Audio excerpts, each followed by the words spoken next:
Alright, welcome. Looks like with the live ones, it's actually a two-stage process compared to the non-live ones where you just walk in and it starts.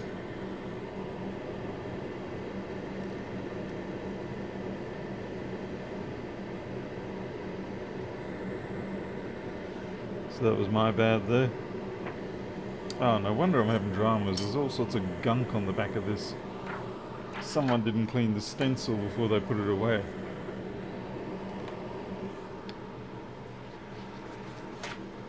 This is going to be fun because that's going to be quite old solder, so it's going to need a little bit of coaxing to soften up.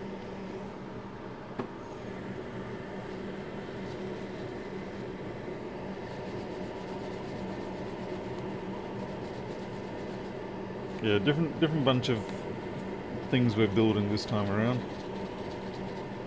We're done with the lights for today. Now we've got to work on the USB-C meters.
Oh, that should do fine.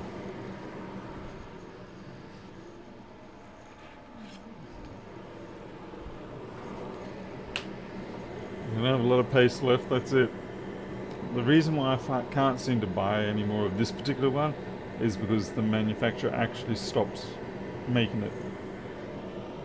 So that explains a lot of things for me.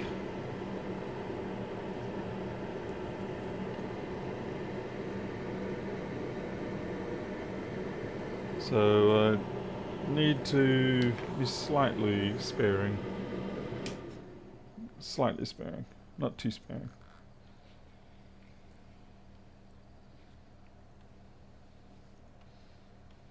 It's weird, it's actually really dry.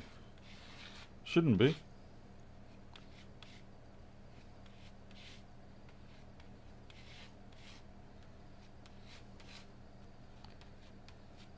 Because it's really dry, I'm having to stencil it in a funny way.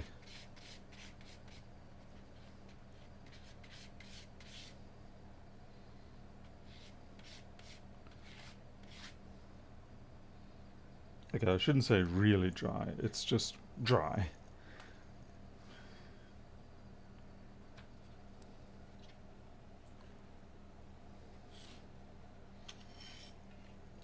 We're doing 4 of these tonight. So I just split off another pair.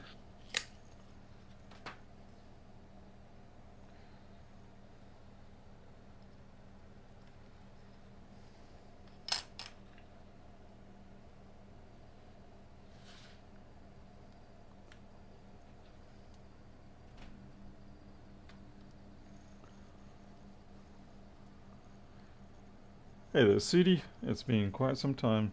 Didn't you used to have lots of trouble trying to get onto this channel and stream? I can't remember. And you'd be trying and trying and trying, and for some reason YouTube just refused to help you out. Or maybe it was someone else I was thinking of.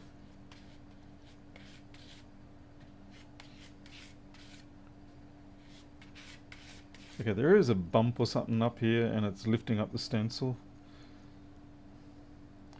But we've pasted what we need to.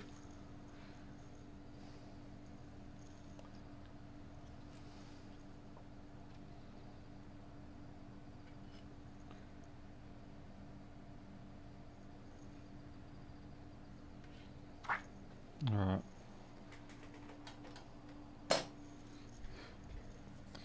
So let's wash the stencil down before I leave it too late again. Hey, fix it. Ian. I see Jim's back again. Hello, Jim. Nice to still see you kicking around, of course.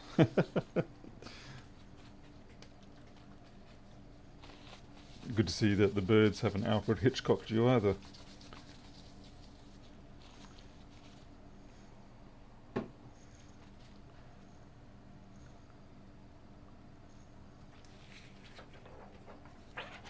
Ooh. This is why I now get, when I get my stencils made, I get them made to just big enough with a bit of a margin, because that way it's easier to manage than having to have this great big setup here. Okay, you're sitting a little bit proud. I'm gonna have to redo that section for another day. But yeah, if you saw with the ring light stencil, it's only just big enough for the ring light circuit board rather than this whole A3 size thing. I mean, the other problem you have when they're this big is they wobble and flex around a little bit too much. I'm just going to keep that on there for the moment. Hopefully I don't regret that.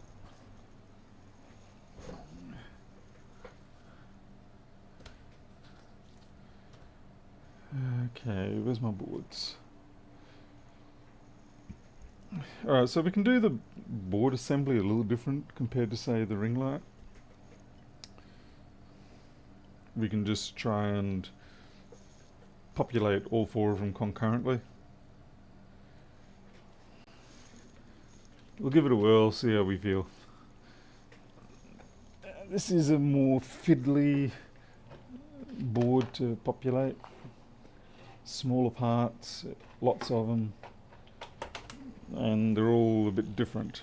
So whereas compared to, say, the ring light's predominantly just the LEDs and a couple of supporting. This thing is, everything's supporting. Oh great, and I've only got one CH340 left in there. Brilliant. Where are you?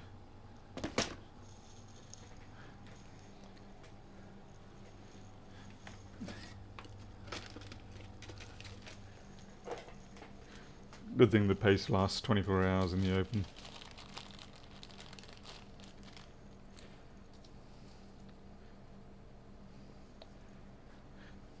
Yeah, I decided I went for a scheduled one this time, so I think that might have made the difference for you.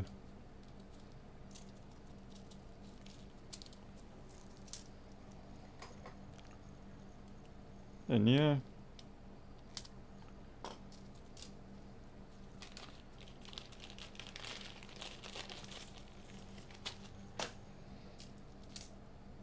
This is definitely one of those projects that took a lot more revisions than I had initially planned. Half the problem was that I had at least two different component changes going on. Like I switched over from the 14-pin USB serial bridge to this 8-pin version, and I also changed the actual current sensor chip.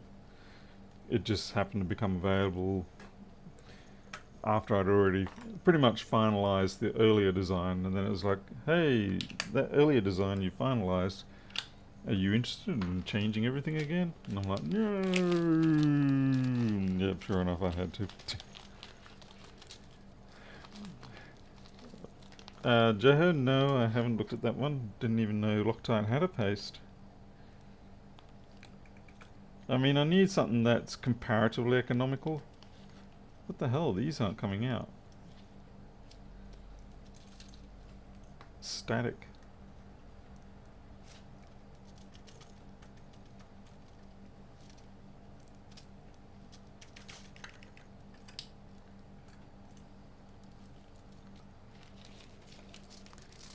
Hey, welcome back, Alexi.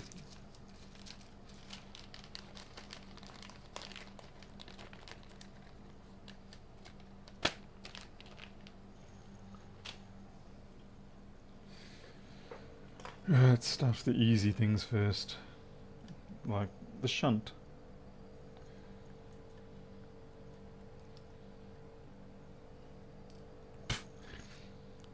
It would appear the shunt surface is disagreeable to the pick and place nozzle.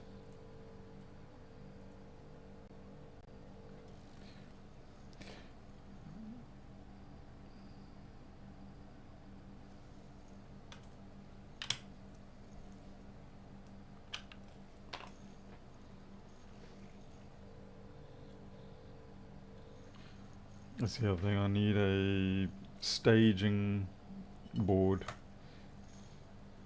And you'd be like, what? Now, the reason I have a staging board is so that when you pick up parts and they're like the wrong orientation or that, you can drop it over to the staging board, flick it off, and reorientate it the way you want, and bring it onto the board. I can't let them drop onto the silicon mat because they just stick there and they won't come off. Yeah, I gotta get used to this whole orientation stuff again. There we go.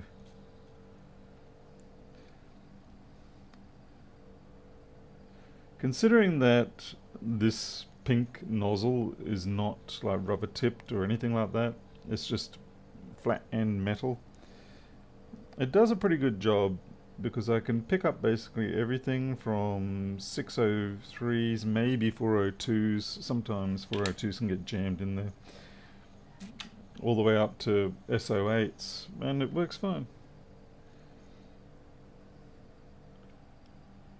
Okay, I can stage these ones here.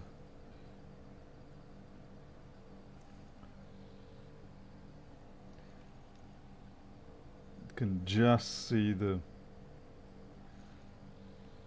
marking for it.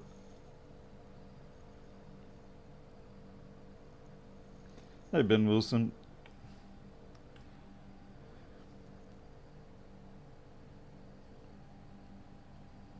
I sort of do the lazy Susan thing with the ring lights.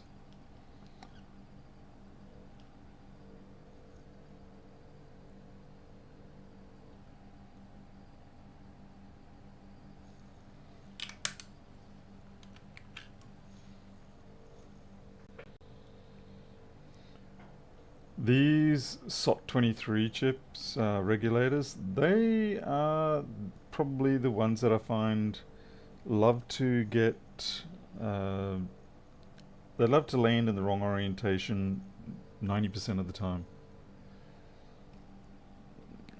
For some reason, they just seem to be inherently unstable in the way that you want them to be. In this case, they are being used as a 3.3 volt regulator, just tapping off the 5 volts.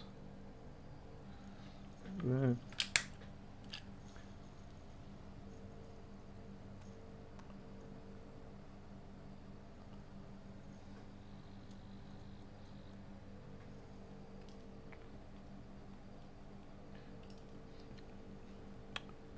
Yeah, long shelf life is also a nice thing. Oh no, what have I done? Wow. I don't make it very clear where pin 1 is on the tiny 212. It's up here. But I should have a much bigger marking there. I don't know why I don't. No, I can just see it, but I think it's been obscured by the capacitor.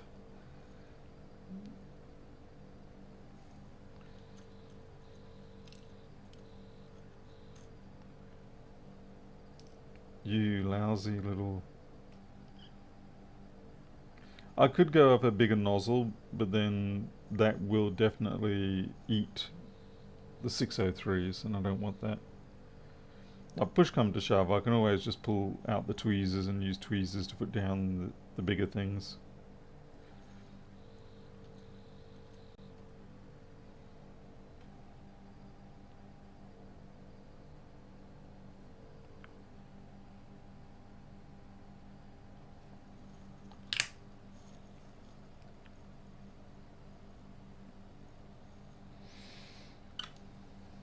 Oh no.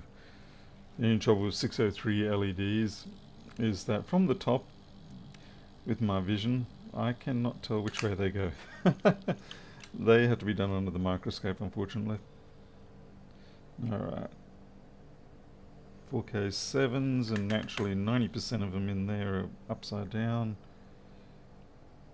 Which means that if I install them like that, instead of being resistors, they will be anti-resistors.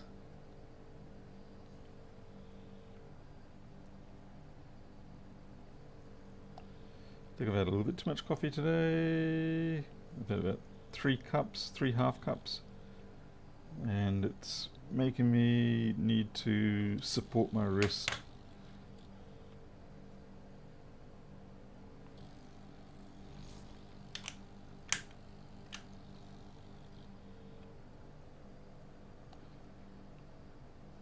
Some people would mention that maybe I could just use resistor networks rather than putting down multiples. In this case, like I'm using... Oh no, actually that won't work. No.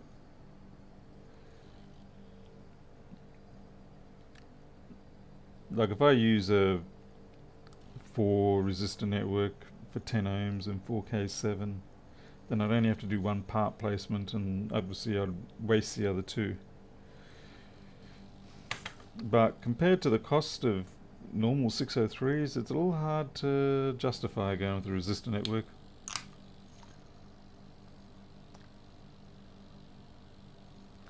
Retro or new, yeah, most of my machines are actually Linux. This is a Linux machine. I use Ubuntu. I know it's not cool, but that's what I use. I do put a different desktop manager on it.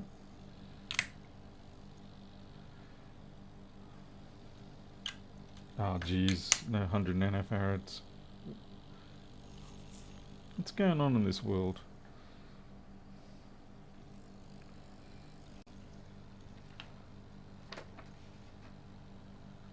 I mean, really, I should have an absolute trillion billion 100 nanofarad caps everywhere.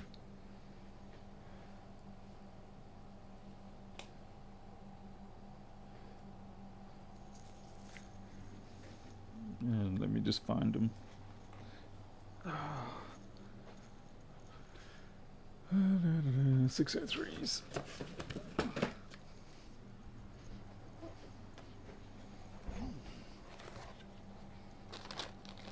Let's see, 10 volt caps.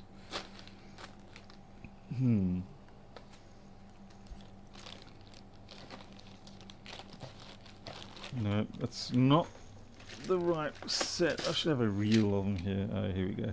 Yep. A reel of X7Rs. 100 nanofarad.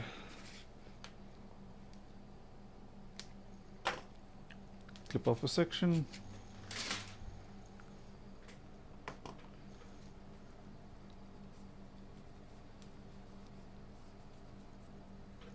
The same Jordan.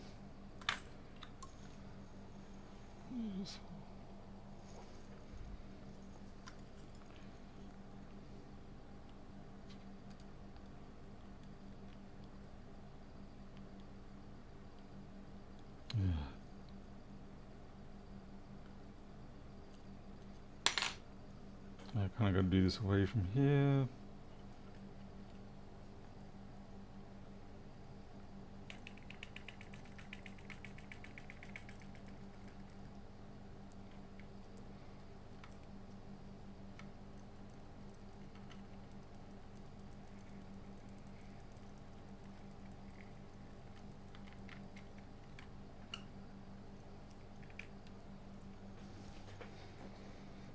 It's maybe 100 of them.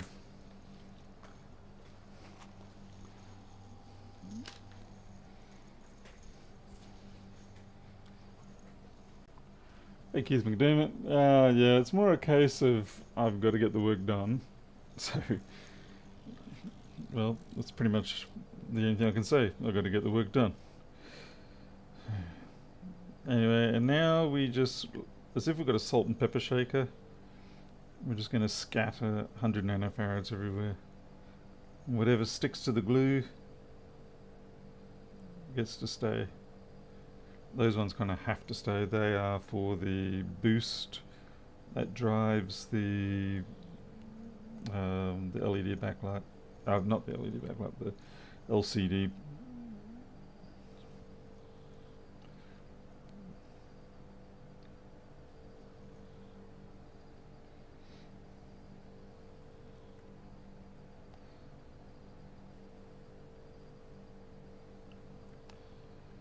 Feeling a little bit distant from the board.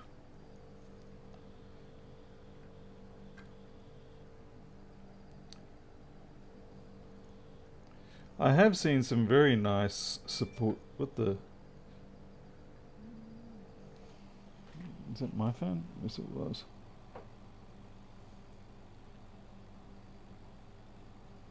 There.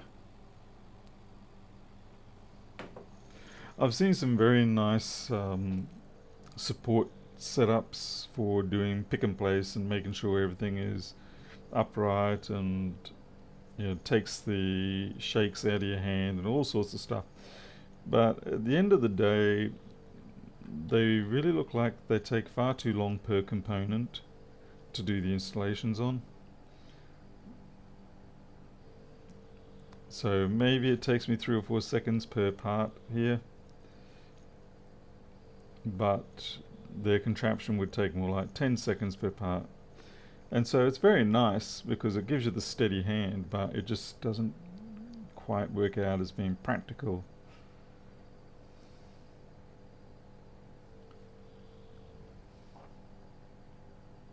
Especially considering that most of the time any sort of unsteadiness will get cleaned up just in the reflow process. I mean, you might get the odd tombstone here and there, but at least on FC4 boards like this, you can deal with that quick and easy. Not like it's one of the aluminium boards.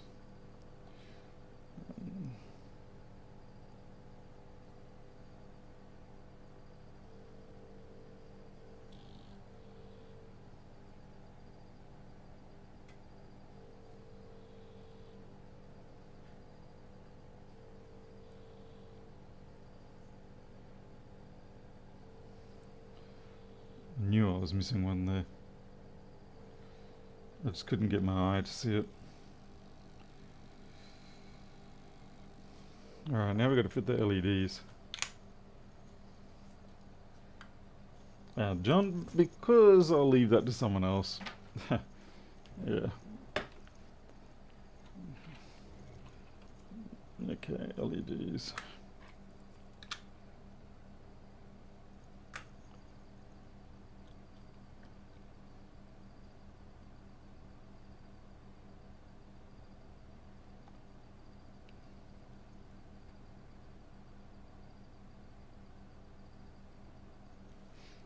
Next time I'm going to get 805s.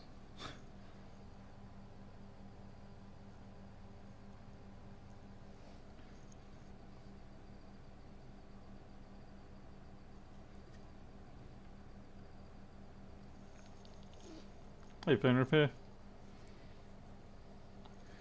See, same post. Wonder if there are a way you can place custom order without placing multiple orders inside, like just like 3 years. Same, probably easier if you just email me and then I can generate that for you.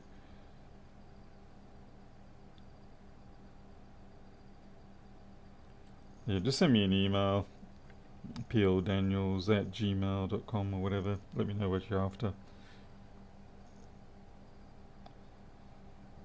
For the most part, for most people, the one or pair type situation works out. But yeah, obviously there's scenarios like what you've described where you need a little more. Thanks for letting me know, Jim. Alright, so now we've got LCD connectors and USB connectors.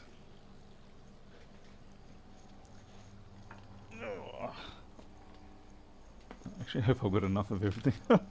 I'm running very low on a lot of parts because, well, I just am. INA 237s. I've got a large order ready to go to restock. I mean, I've got the important things. But yeah, a lot of the connectors I don't have anymore enough of. Oops. The only gripe I have about these, well actually no, it's not the only gripe. The gripe I have with these FPC connectors is that they do not have a keying, mechanical keying on them. So you basically can only place them down and hope for the best.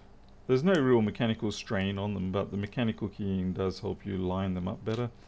Otherwise I've just got to drop them down and then kind of tap them into place later.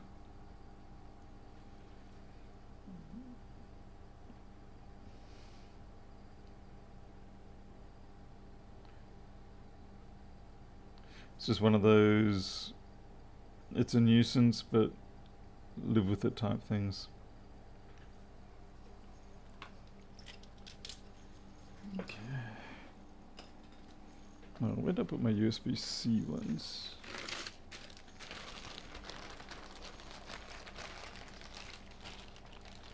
Phone repair is a question. Do you have any idea if the postage is priced the same? Yeah, it's all 15 US no matter what. I managed to work it out with my post office. So yeah, 15 no matter what.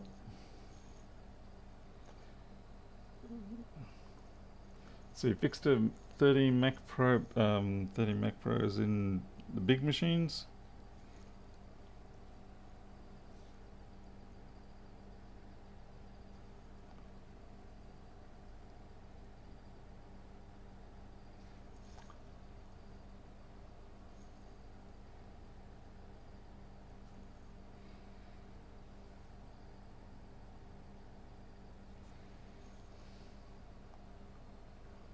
B-Blood, mostly because it's so light. It's a very light package and it's going through standard air. I will point out though, yeah, for some people go, can I get an express? I have found through reasonable amounts of experimentation over the years that express actually ends up most times being slower than standard air in Australia to get to another country. Express has a bad habit of taking 10 days to 14 days, whereas many a time standard air will take 9 days to 12 days. I don't know why it is, but I don't know whether it's the extra handling or something, I don't know. All I know is that Express is not Express.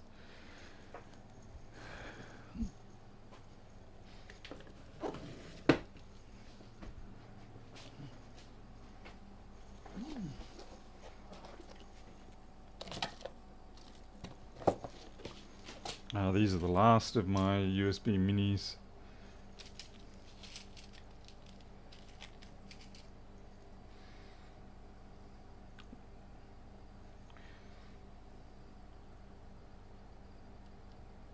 I just thought it was a shame it wasn't a more popular connector. I certainly trust it a lot more than I do the USB micro. Yeah, it can take a lot more of a beating.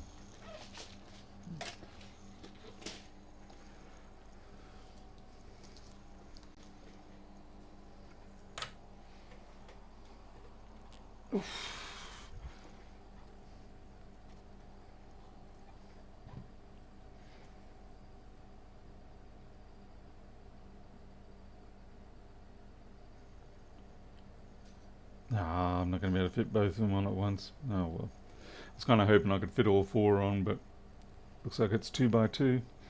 Hands of blue.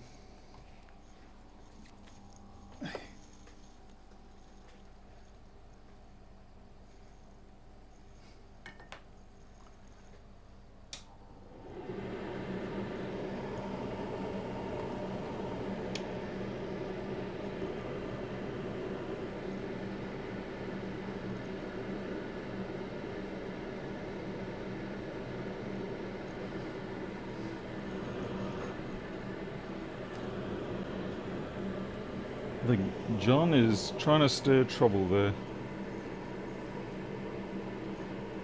You can 3D print your own. Track the MacBook Pro fault down to a shorted 603 MLCC. Found it with your thermal camera. Load test and power supply proved it was fine. Recorded a bunch of it. Cool. Yeah, a lot of people worry about how Apple's serialization and all that sort of stuff is going to kill repair, or how they're lumping everything into an SoC and stuff like that is going to kill repair. But at the end of the day, you're always going to need supporting Jelly Bean bits and pieces like MLCC caps and stuff like that, and that's always going to be something that fails frequently enough that you'll be able to stay in business, no matter how much Apple wants to serialize and consolidate and all that sort of stuff. There's always going to be these caps floating around, and they're going to pop. And so I'm not too worried about it. Yeah, there's going to be a reduction in the volume overall in terms of outright numbers, but at least what you do get is going to be fixable. Let's see. Charge an extra 10 for 3D printer case. Yeah, more like add a 0 after that. Yeah. Let's see.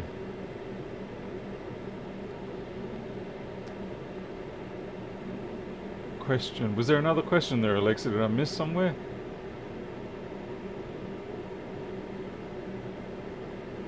Have you noticed an increase in dead MacBook 12? Oh god, yeah. I mean, those things have been dying left, right, and center for a few years now.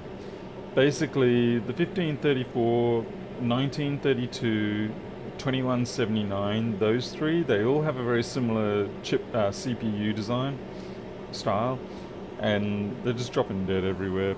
So if I get them in, generally speaking, I sort of tell the person, you're better off getting your data off and running away. Okay, oh, that actually pulled that little resistor in. I'm impressed. I wasn't expecting it to be able to pull that off. Well done, B-Blood, well done.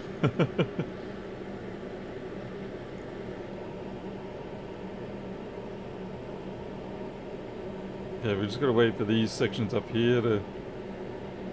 Interesting, it actually seems to take longer to cook these boards than it does the aluminium, which isn't too surprising because the aluminium is a superb thermal conductor.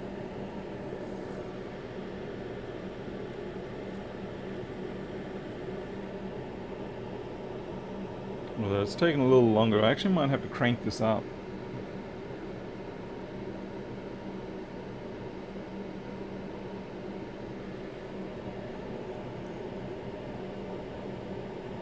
Which isn't ideal. Okay, that one's cooked. As in, reflowed. I'm going up to 200, and that should compensate for the FC4.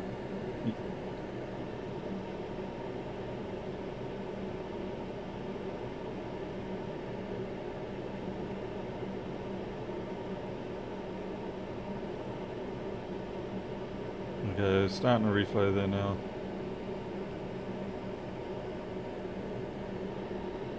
Yeah, this has got a real problem. Look at that one starting to go.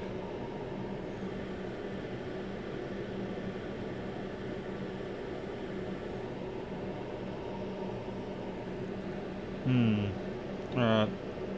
Definitely the ring lights do much better on the hot plate. These might do better in the oven. It is starting to cook now, but it's taking longer than I like.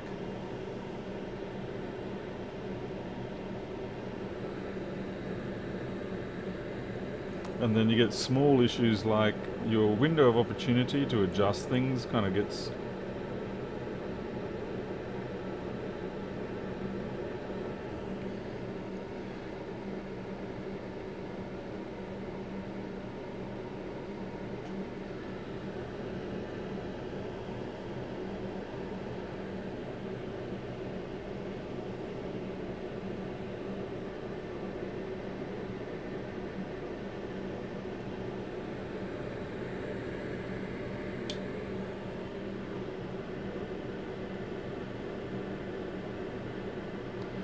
B-Blood, I found, like I just pushed this up to 210 Celsius, whereas with the aluminium ring lights, I only needed 180.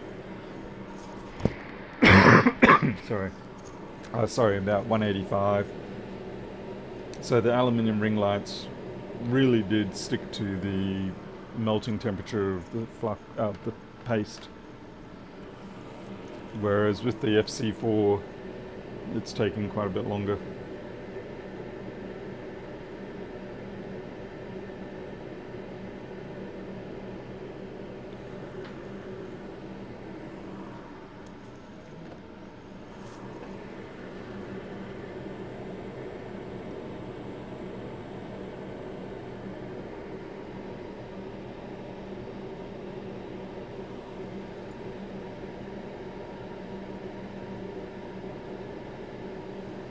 It also doesn't help that I noticed that it's fanning up a little bit.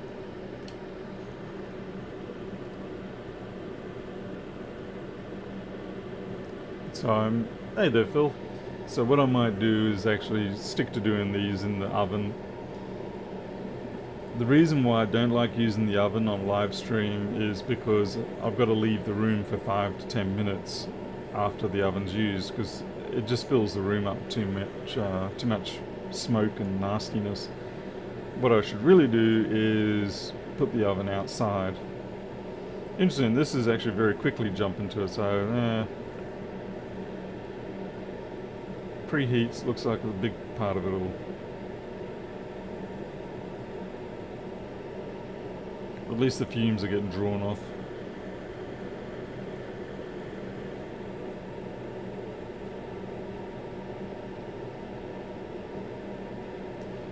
I will likely have to rework the connectors. It almost always is the case.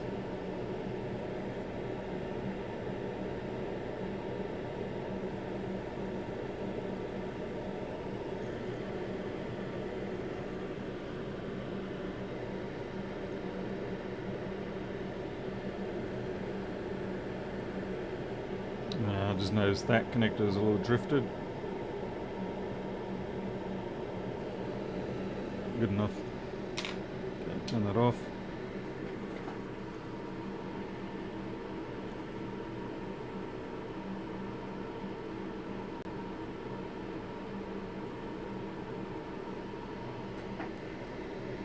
It'd be easy for me to just put it outside, John.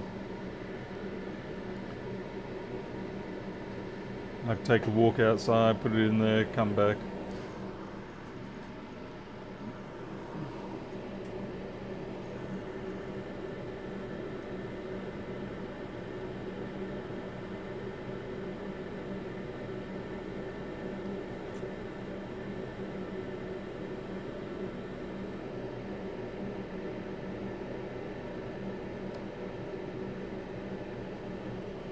Alright. Get some baked cookies. Yeah.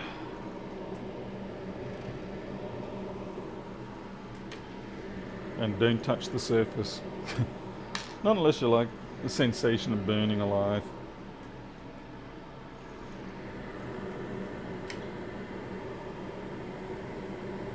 Miles, it's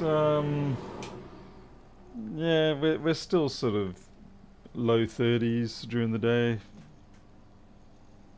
low 20s at night.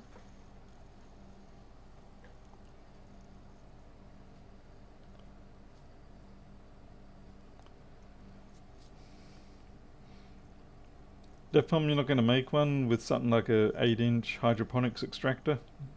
Works really well. Even if you're just extracting to your outside. The only reason I can't really do it here is because it would kill my air conditioning situation.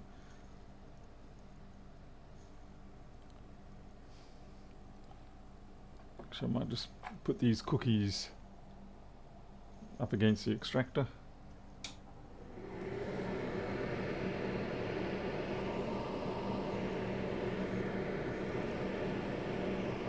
Plenty of airflow going over them now.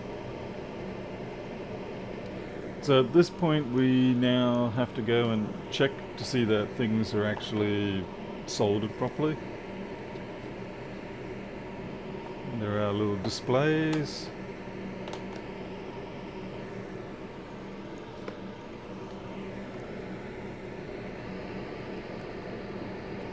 I need to buy another bunch of these too.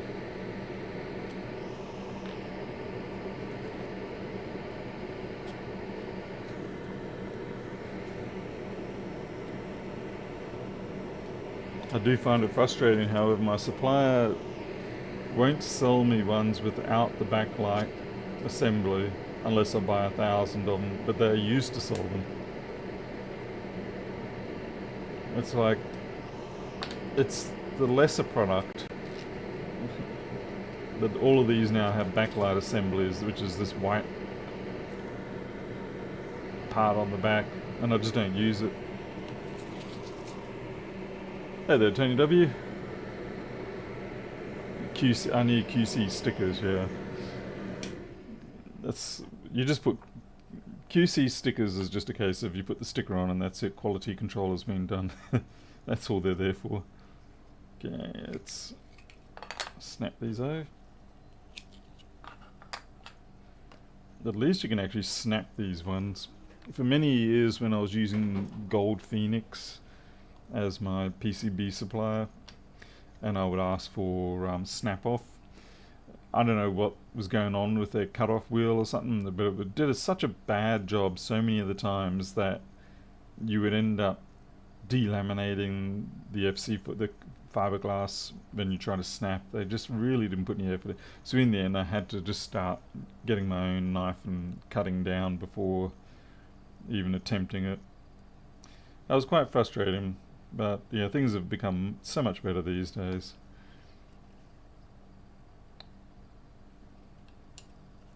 So much cheaper too, you know, not having to spend $100–200 on a gamble each time. Okay, this one here, the smoothing cap for the current sense didn't quite sit right, so we'll have to fix that up. Other than that, they all seem pretty good. Let's see if I can flash them.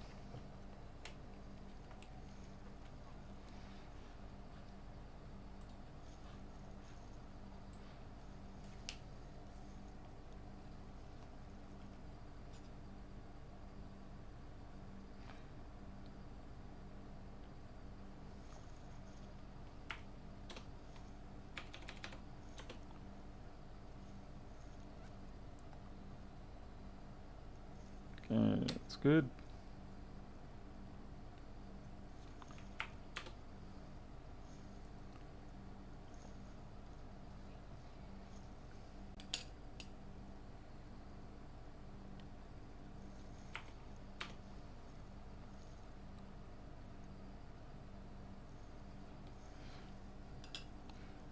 Me putting them up for sale is the sign that they're being QC'd.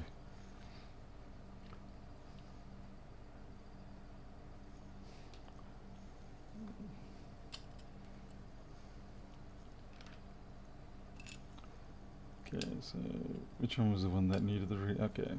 This one here is the one that needs a little bit of rework. We'll also go through and check the state of the current voltage sensor because that's the very fine picture one. And we want to make sure that we don't have any bridges apart from the cheat bridge that I've done here. Yeah, so as you can see, that one there most certainly did not make it properly. And that's actually quite nice. It just balanced perfectly across the top of the pillow there. Alright.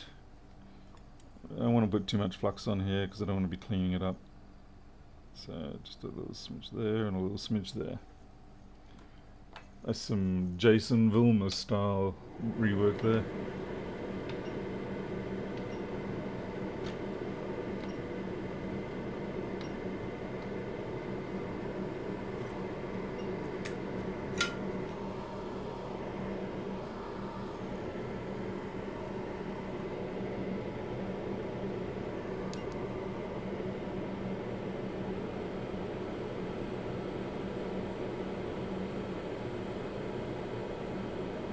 Oh, tombstone and gone.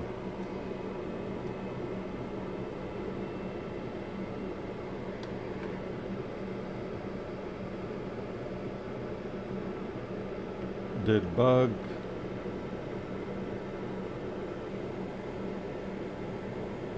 Yeah, there is a way you can find it. You roll your hand across the board and magically you find it.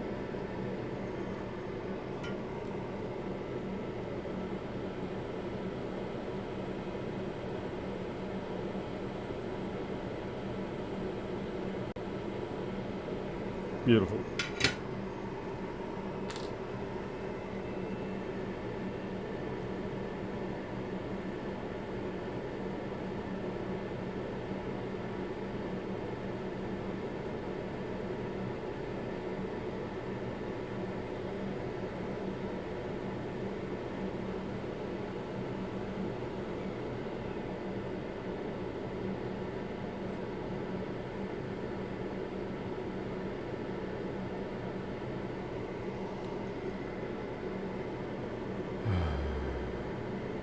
Yeah, John, if you made that order, I would certainly make them all. When I was doing model aircraft stuff, you know, I would get orders of 100 regulators for gliders and things like that, and yeah, I'd be excited to get the order, but I gotta admit, I'd also be very like, oh dear God, I gotta do 100 of them.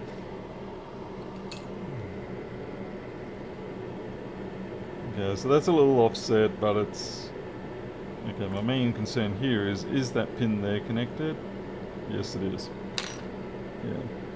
I'm quite happy... Okay, we've got a bridge there. I was just about to say, I'm quite happy with how these little fellas are going, considering that I was visually dropping them.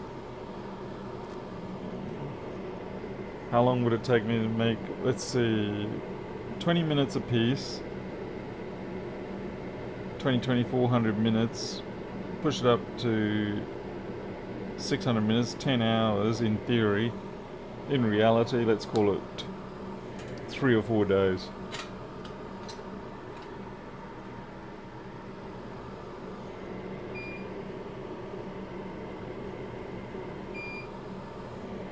Okay, we're just going to use the micro pencil to try and draw off that like that. Easy peasy. We've got another drifter. That's actually interesting. Normally it goes the other way around. Normally you'll get the trace side, heat up and grab the end and then pull it away from the floodplain. But it didn't happen this time. Yeah, intriguing.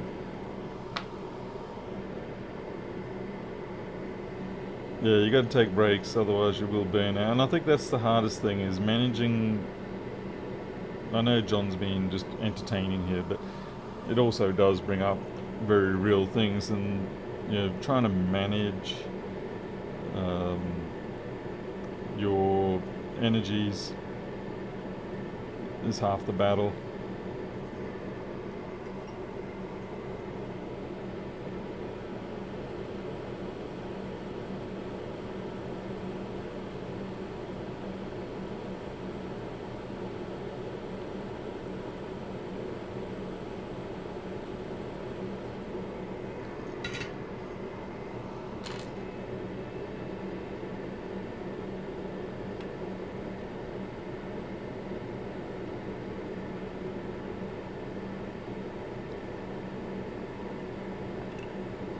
I do need to fill in the ends here on each of them.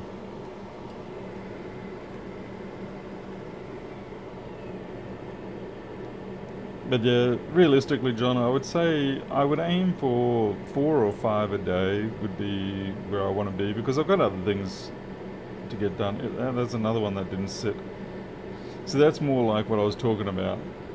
So the trace side, or the non-flood side, gets hotter quicker, and so it pulls it away from the flooded side, flood fill side.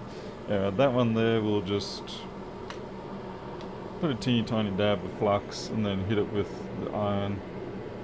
We don't need hot air for that. Then again, hot air, no, it's too close to the connector.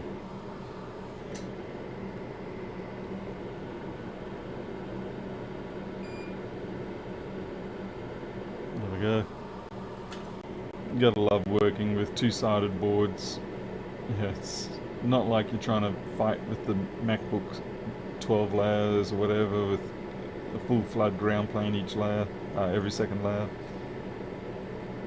It is certainly a lot easier to work with these ones. Okay.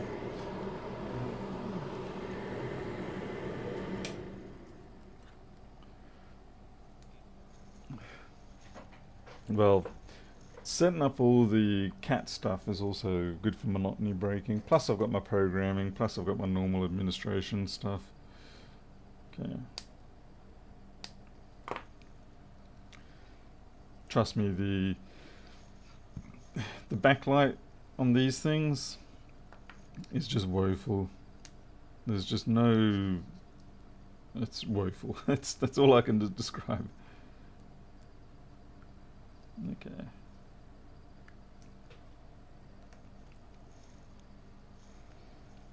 All it is a 3mm or maybe 2mm 1x3 or something like that, rectangular LED embedded into the plastic, and that's it. So there's no real diffusion. It looks like it's relying more on internal reflections than diffusion,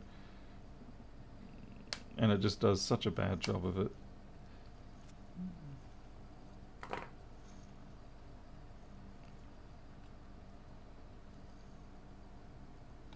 I did put up the final interior main sheet tonight, so that was nice. Now it's actually looking like a reasonable cat home. So much more work yet to be done on it, but at least it's getting pretty close to the lock-up stage. I've got to sort out something with the insulation of the roof. I do have insulation, but I don't know if I've got enough. The reflective foil with foam insert type stuff. Just checking the phone for a second. Oh, do we have a Leah in here? Do we? Leah? Someone just bought, I don't know yet whether it's a meter or a light.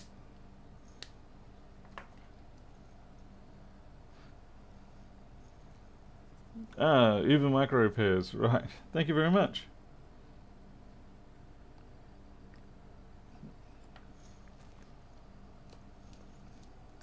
And I will probably get that shipped out tomorrow since I do have them on hand. Okay, so let's see. We're just preliminary, these are all back to front. The other thing is these displays, I used to be able to get them for like $1.50 per display because, you know, it was like, well, they're just small, cheap things. Now they're over $3. Okay, that's good.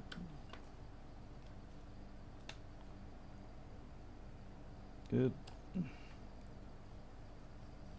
Basically, I'm just checking that the circuit works and the contrast is right. Yep.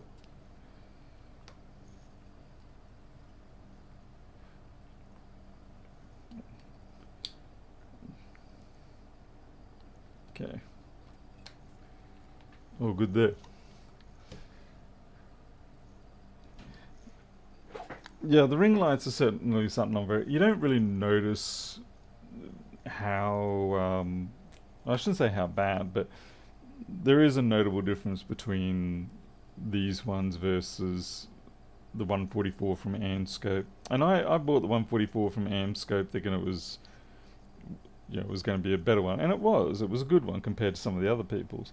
But then when I switched over to the new ring lights that I'm making, it was like, whoa, that is a bigger difference for sure.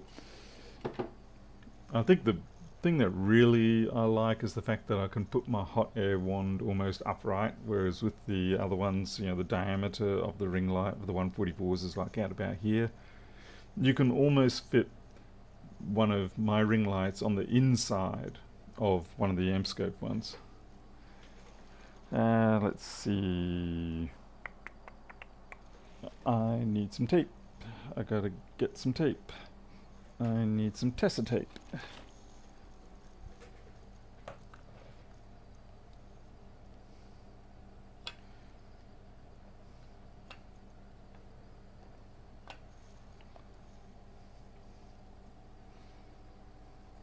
There's a reason why I put the outline of the LCD there.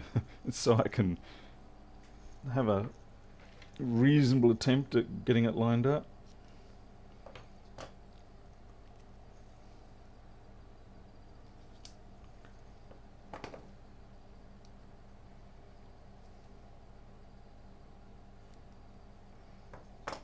I used to use larger, thicker, double-sided tape, but honestly, I found the the thick Tessa tape works just as well. It doesn't really change the outcome.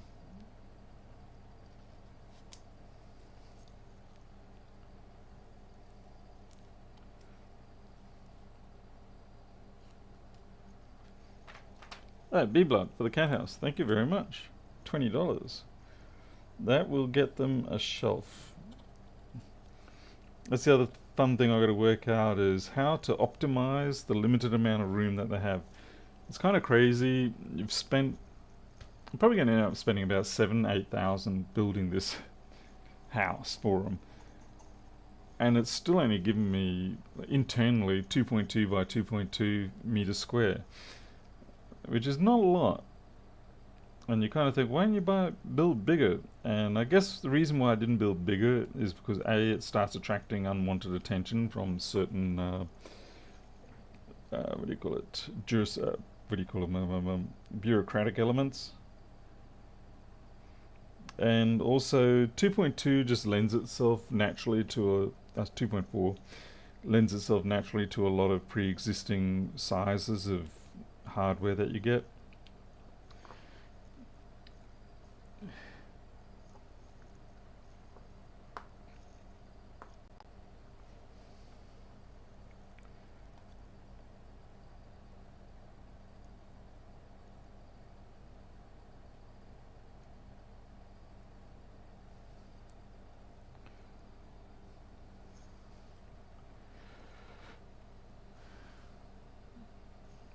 Yeah, Uber, that was definitely one of the other big things, is the CRI rating.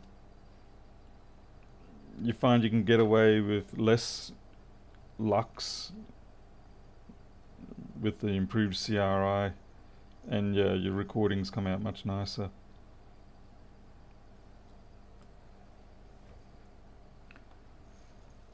And then you go back to the old stuff and you're like, wow, it's monochrome. And yeah, materials are very expensive. Poles building are great. They're full broad spectrum. They're not plant spectrum. Okay, there we go. I just realised something. I haven't soldered the ends in. It's fine. There's a cover slip. There's a piece of plastic over the top of these, so I can solder them and not sully up the glass front. Thank goodness for that. Doesn't your display have sticky backings? What's the white backing? The white backing is just a reflective backing. That's it. It's just there purely for the backlight.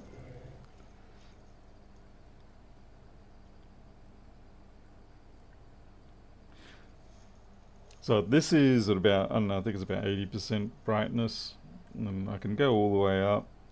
That's full, and it uses a lot more energy, but it doesn't really gain you much. And I find it's too bright anyway. So around about there is where I like it.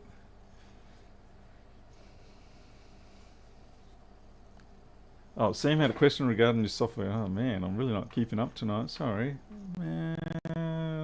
Where's Sam's question? Oh, Sam. Just seeing the software on the website for the meter is Win and Linux. There is a Mac OS coming. I just haven't got around to it yet. Let's see. Oh, and I see Uber. Oh, looks like I missed a bit of things. Uber got a Northridge fix one. Didn't pay his prices. Found him on alley for 30. There is glare. I mean, you can see the ring lights there. You can see the individual elements, but that's about it. Because they're already diffuse, it's not a point glare like with the 3mm type ones. And because it has the higher CRI, if the glare is a bit much, you can always wind it back down so it's comfortable for your own eyes. But yeah, so you can see the individual dots, but that's about it. They just look like alien UFOs that someone took a blurry picture of in the Roswell days. All right, let's get these ends soldered in, otherwise people are going to snap those suckers off.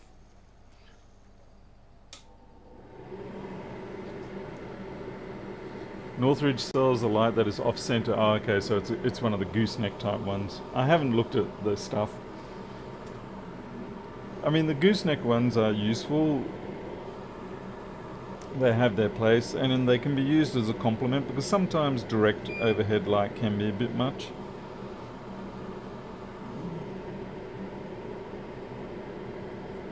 What's the comms protocol for the meter? Yeah, plain serial. Yeah, it's something like 9600 8N1, and all it's doing is actually pumping out the values from the ADC. So it's I think I use 3 bytes per packet.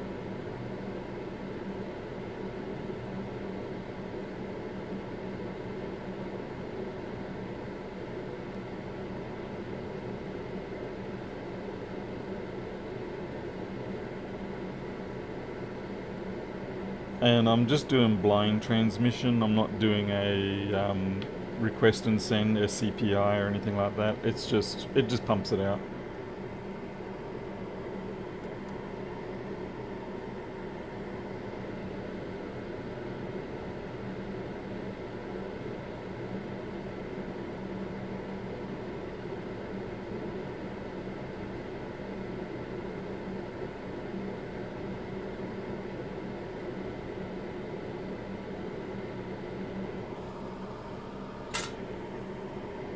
So basically what happens is the Tiny sends the data to the CH340 and it does the translation to the USB, and that's it. It's so nice and handy and simple. I love it.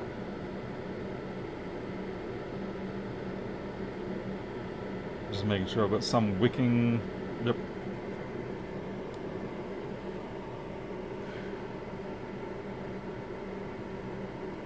Oh, same. I thought I answered that. Yeah, I am making a macOS version. It just hasn't yet arrived.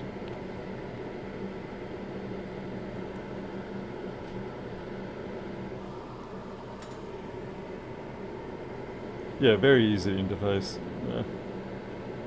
I think the biggest drama though I have with things like the 340 series is that it can be difficult at times when you have multiple units connected to your system, and then you've got to try and work out which one's which. Particularly with systems like Linux, where the mechanical position of the device on your USB chain, like what port and things like it's plugged, is not a guarantee for the device name it's going to be given. I mean, you can coerce it with some UDev rules, but it's still a pain.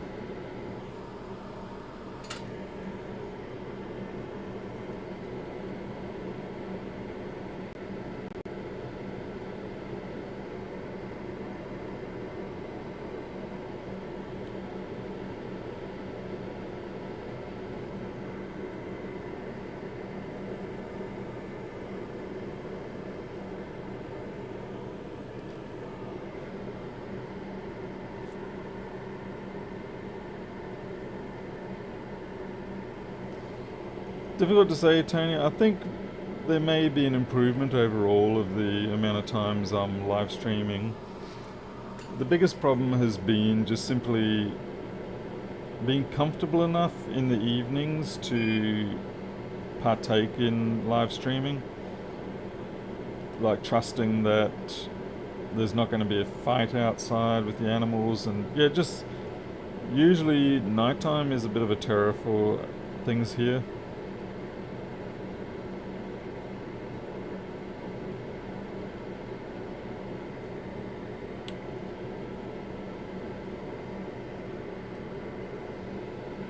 And so if they can get under control, then yeah, there's more likely I'll be able to do more streaming. And we have been improving it. It's just a long process. Other priorities to consider.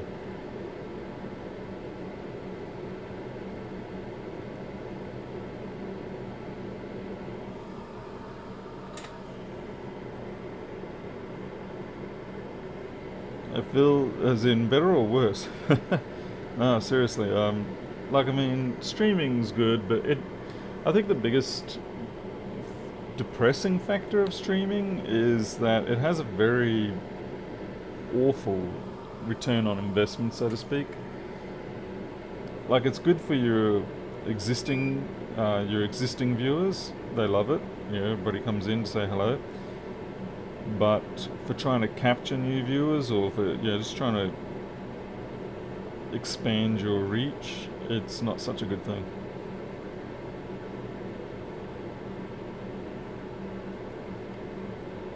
Oh, what's going on here? I'm not getting any wick down.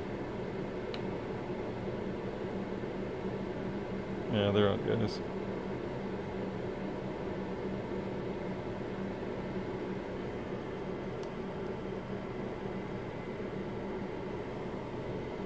Yeah, it's definitely a strain. Also, I don't mind if I'm doing stuff like this where I would otherwise be somewhat bored out of my brains doing it. And then you can sort of sit around, have a bit of a yarn. But for more serious work, when I say more serious, I mean stuff that I legitimately have to think about, repairs and things like that. It's better if I don't.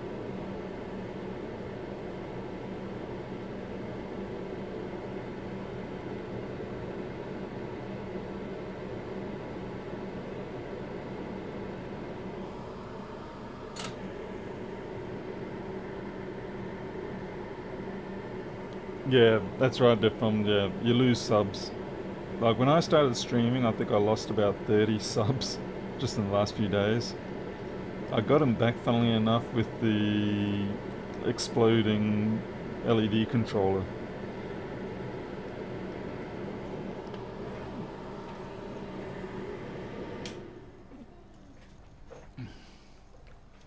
But yeah, losing subs for each stream is very normal. I don't know whether it's because they're robots or something else, but it's definitely, you notice it. You almost never get sub gains when you're doing live stream. But you can put the stupidest short video up and you'll get subs. So I don't know whether it's robots subbing or what. Hey, Catherine. Yeah, B-Blood. I was very happy with that. I was actually extra happy I caught it on video. I thought it was going to be out of frame. But no, it was on video, just good enough and central enough too that I could crop it like I did. And yeah, bam, 9,000 views in a day and a half. which for me is actually pretty good. I know for some other people it's like, oh yeah, that's, yeah, I might wake up for that. Not.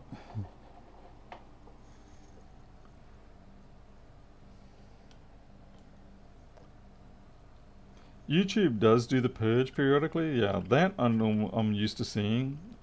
But yeah, as you say, the moment you decide, let me live stream something, you see the dip drop. You see you go below 0 on your sub count for that day, and you're like, thank you for rewarding me. Just edited video. I would love to do edited videos, and I can do them, but they're definitely something that takes a lot of time. I try to do the short form as much as I can, like keeping it under 5 minutes ideally. 10 minutes if I feel like it needs a little bit more, discussion or something like that. Okay.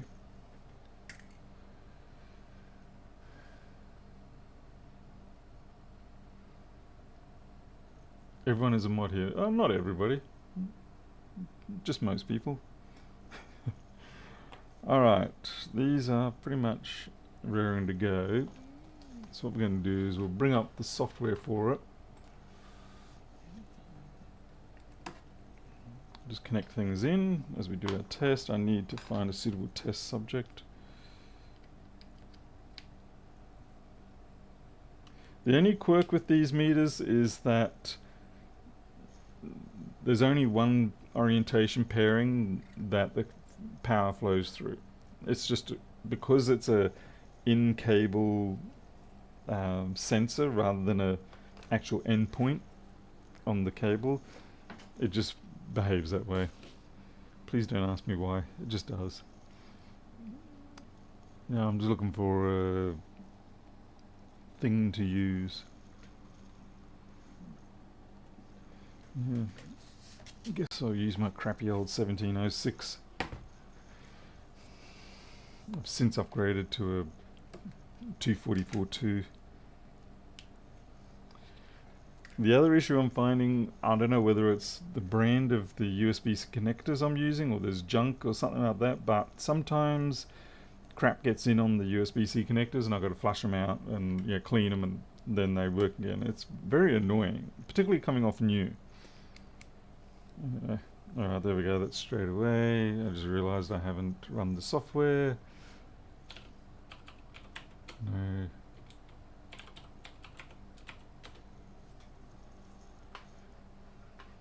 Let's see. Alright, okay, so you can see that one's working. Oh, good.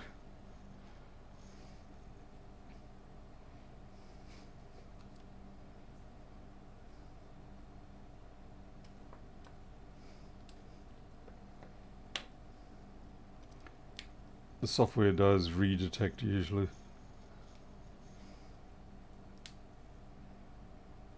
Yeah, you see this business?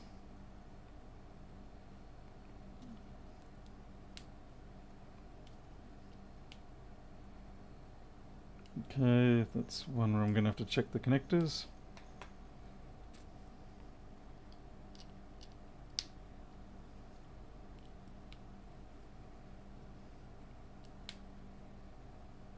Oh, really? Oh, helps if you plug in the other end. Why didn't anyone tell me? Alright.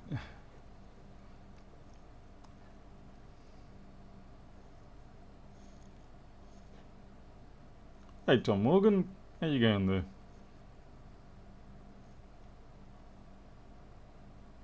Do you on-sell? No, just go straight to Harold. I'm not a very good salesperson in that respect. I feel like I actually didn't really do Harold justice. He produces some great products and I just never really got around to, whether it was timing or what, I never quite got around to demonstrating enough of his products well enough. And so, I felt bad about that, but it didn't happen organically and naturally at the time, and so, yeah. Anyway,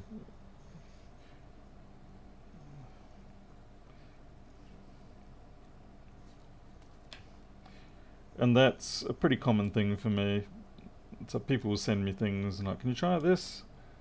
And I'm like, well, I'll try, but I can't guarantee it because shifting tools is quite a big ask at times. And even if it's a tool that will help you in the long term, you've still got to put that initial investment in, and sometimes you just don't have that. Okay, what's going on here? Oh, look, I've lost my port. Interesting.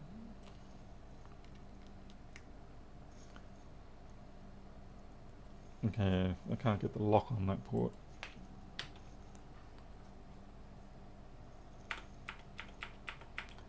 Probably changed it too many times. It's like, that's it, I've had it. Okay. No, okay, there could be a problem with the serial port. We're getting power through, but it doesn't seem like we're getting comms.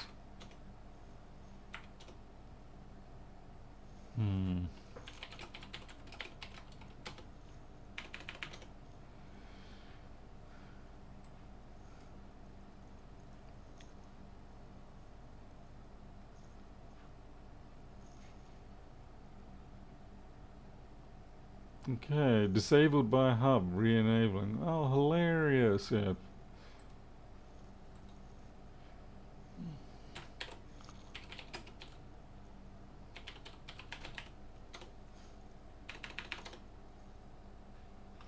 Nope, it's still locked. Okay. That's the only trouble. Sometimes when you're doing testing, you can stop and start things so many times that Linux decides there's something wrong here and it just gleefully drops the ball. A bit like Bluetooth, my goodness, I have no end of nightmare when it comes to Bluetooth. Bluetooth is just, I don't know, it's one of those things that should have saved the world so much drama, but in then became a nightmare in its own right. No, it's still not picking up that port. I think it's disabled that hub. I'll check this board, but it could be the hub disabled. And yeah, I'm using dmessage as well, yeah.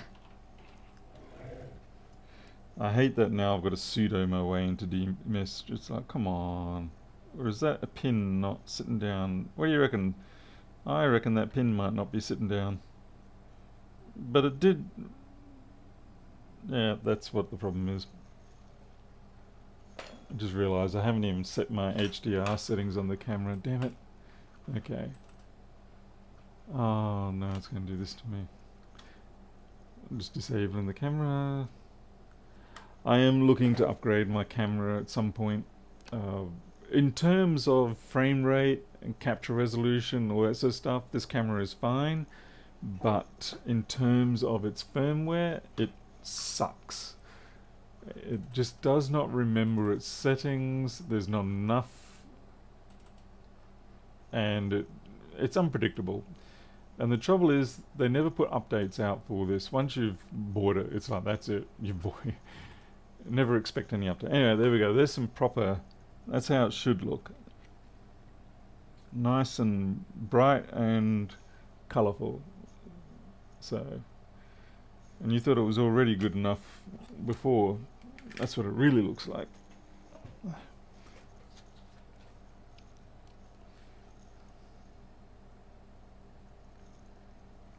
Yeah, Miles, Bluetooth is terrible. Okay, so what we're going to do with that is we'll just add a teeny tiny dash of flux, and we will hit it with the micro pencil probably. Maybe a bit of heat. No, that's not flux. That's more than just a teeny tiny amount of flux. That's no flux. That's homeopathic tincture flux.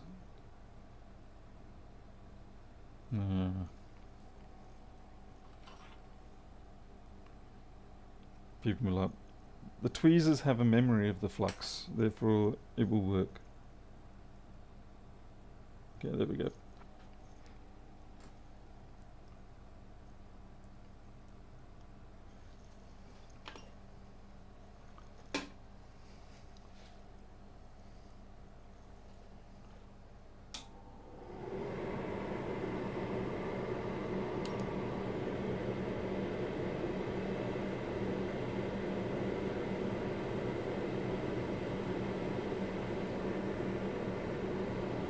Yeah, I don't know what Paul S is up to these days. I mean, obviously, doing the business and stuff. Okay, overall, I feel like I might need to retouch this connector. It it is soldered, but it looks like it could do better. Okay, so that's fine. But I'm thinking about uh, the front feet are kind of like half there. They got a little bit of pillow in the head syndrome. Old incidents, yeah, I've got plenty of those. Although that probably wouldn't work so well for this kind of flux. It certainly worked very well for the liquid flux.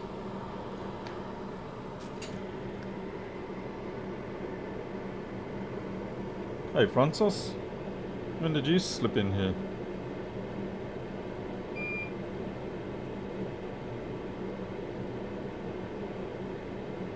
Oh yeah, that's better.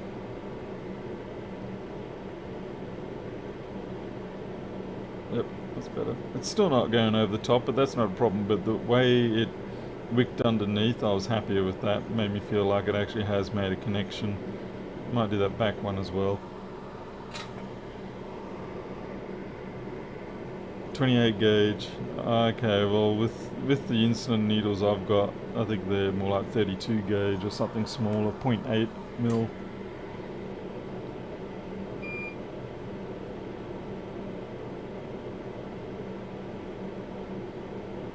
Okay, that's good. Oh, right, okay, so I didn't miss you for too long, Francis. That's good. Alright, I feel this actually may now work. They look a little sad and dry still.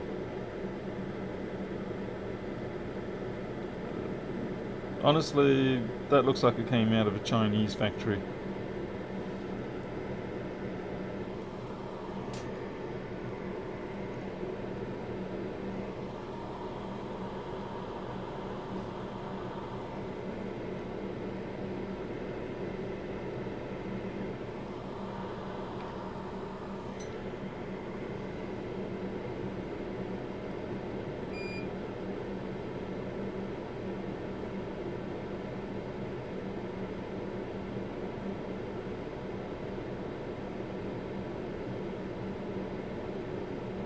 This one is probably not going to budge.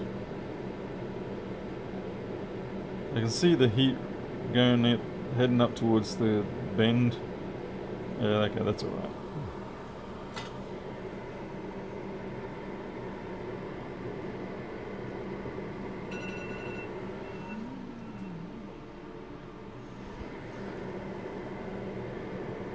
Oh, nuts and prowls. I've got plenty of needle tips and stuff like that here. I've got the blunt ones that are safer for me to use. I had them all out the other night on the stream.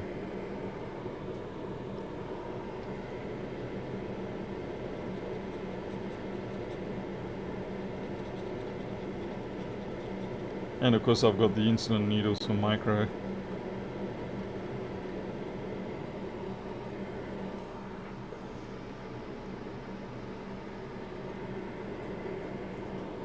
Yep, jab the cat time.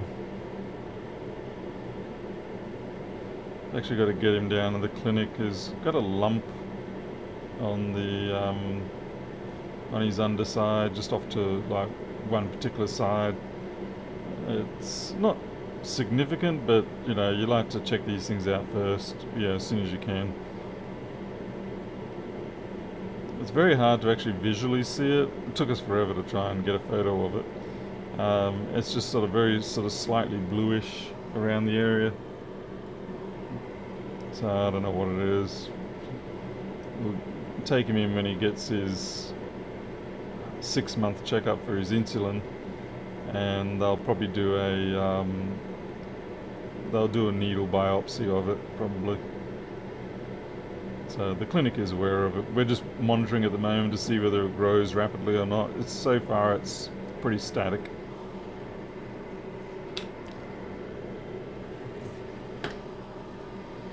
Yeah, I turned off the alarm just then. Alright, I'm just gonna... I've got about a 15-minute window either way, so I can use this. I need to like finish off jobs. Pardon me.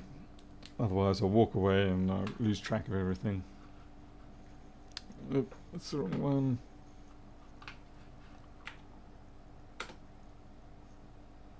Alright, that's back. Yeah, let's plug it in, see what happens. Yeah, it's more like it.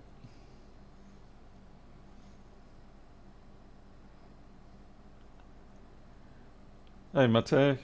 Yes, unfortunately, because it's just a whimsy little SOT23 and it's got a great big fat ground pad on it, it's the ground pad that drew it in away from being centered properly. I know what you mean. I saw it there. It's on all of them. And I was like, oh, joy. Alright, so that's all working. So listen, I'm going to actually finish up at this point because I now have been, what this, hour and a half. Yep, I've got to finish up, go do other things. Thank you all for watching, and I will maybe see you next time whenever. These just need to be shrink wrapped and they're ready to go. So, thanks again. I'll see you all next time. Catch you later.